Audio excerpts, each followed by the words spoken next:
So guys এটা নতুন video' লৈ আজি আকৌ আহিছোঁ মই এটা ফেচবুকত পেজত এটা কুৱেশ্যন দেখিছিলোঁ। কুৱেশ্যনটো তাত আহিছিলে এনেকৈ 8 to the power R plus 8 to the power R is equal to 1 then find R. আমি আৰৰ মানটো উলিয়াব লাগে, আৰৰ মানটো কিমান হয়। গতিকে মইতো ছল্ভ কৰিলোঁ। মই ছল্ভটো আপোনাক কেনেকৈ কৰিলোঁ, ইয়াৰ মানটো ওলালেগৈ -1/3 ওলালেগৈ।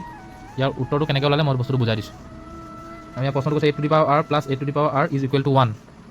এতিয়া 8 to the power R plus 8 to the power R দুটা আছে, গতিকে আমি 2 × 8 to the power R is equal to 1 লিখিব পাৰোঁ।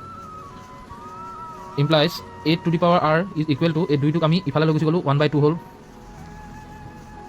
তাৰপাছত আমি এইটো যিটো 8 টু দি পাৱাৰ আৰ এইটোক আমি ভাঙি পেলাই 2 টু দি পাৱাৰ 3 ব্ৰেকেট তাৰপৰা আমি 2 two the power R is equal to half কৰিলোঁ। এইটো কি কৰিলোঁ, আমি 8টোক ভাঙি দিলোঁ 2 কিউব, এইটো মানে 2 × 2 × 2 ইজ ইকুৱেল টু 8।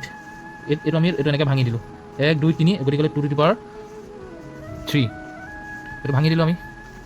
দেন তাৰপাছত কি কৰিলোঁ, 2 two the power 3 two the power R is equal two 1/2। আমি এইটো 2 টু দি পাৱাৰ 3 আৰ কৰিলোঁ।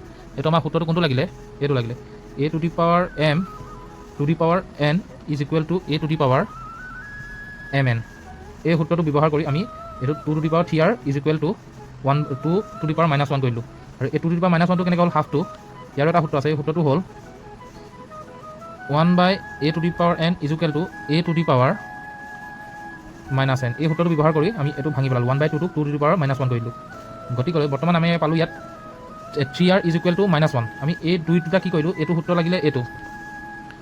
যদি a two the power m is equal two a two the power n হয়, আচলতে 2 two the power 3r is equal two 2 two the power -1। আচলতে এই দুটা a two the power m is equal two a two the power n হ'ল। যদি এই ক্ষেত্ৰত আমি কি কৰিব পাৰোঁ, m is equal two n কৰিব পাৰোঁ। a two the power n is equal two যদি a two the power n হয়, তেন্তে আমি m is equal two n কৰিব পাৰোঁ। গতিকে আমি 3r ইজ ইকুৱেল টু -1 কৰিব পাৰোঁ। এতিয়া ওলাই গ'ল আৰৰ মানটো, r ইজ ইকুৱেল টু -1/3। তিনিটো তলে গুচি গ'ল, এইটো ইজি। ইয়াৰ সূত্ৰটো ওলালেগৈ এইটো -1/3। এইটো হৈছে আৰৰ মানটো।